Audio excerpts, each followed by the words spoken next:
উপজেলা নির্বাচনের প্রচারণার খবর জানাতে পিরোজপুর ও ভোলা থেকে যুক্ত হচ্ছেন সহকর্মী ছোটন সাহা ও হাসিবুল ইসলাম হাসান।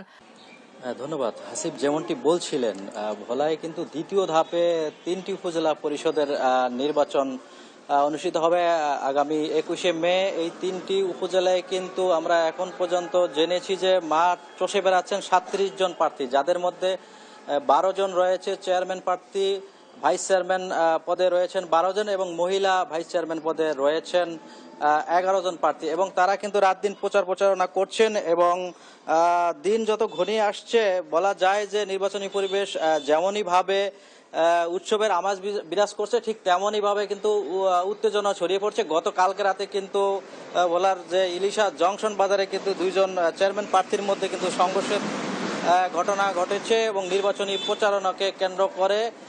তো এই যে অবস্থা, প্রার্থীদের কিন্তু এখন বসে থাকার কোনো সময় নেই, তারা কিন্তু প্রচারণা ব্যস্ত সময় কাটাচ্ছেন। আমরা একটু নির্বাচনের সার্বিক বিষয় সম্পর্কে কথা বলবো জেলা রিটার্নিং অফিসারের কাছে। আপনি বলবেন যে নির্বাচনের প্রস্তুতি কেমন, আর প্রার্থীদের আচরণ বিধি মেনে চলার ব্যাপারে কোনো সতর্কতার ব্যবস্থা নেওয়া হয়েছে কিনা?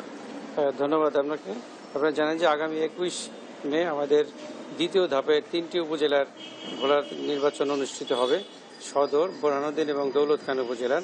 সেই নির্বাচনে ইতিমধ্যে আমাদের গত 2 তারিখে প্রতীক বরাদ্দের মাঝে প্রতীক বরাদ্দ করে নির্বাচনী প্রার্থীরা প্রচারণা চালাচ্ছে।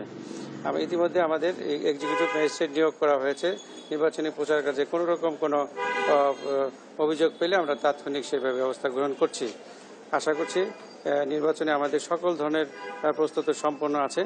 আমরা একটা সুষ্ঠু এবং সুন্দর নির্বাচনের লক্ষ্যে আমরা কাজ করছি, যেন অবাধ এবং নিরপেক্ষভাবে ভোটাররা তাদের পছন্দের প্রতীকে ভোট দিতে পারে, সেই লক্ষ্যে আমরা কাজ করছি।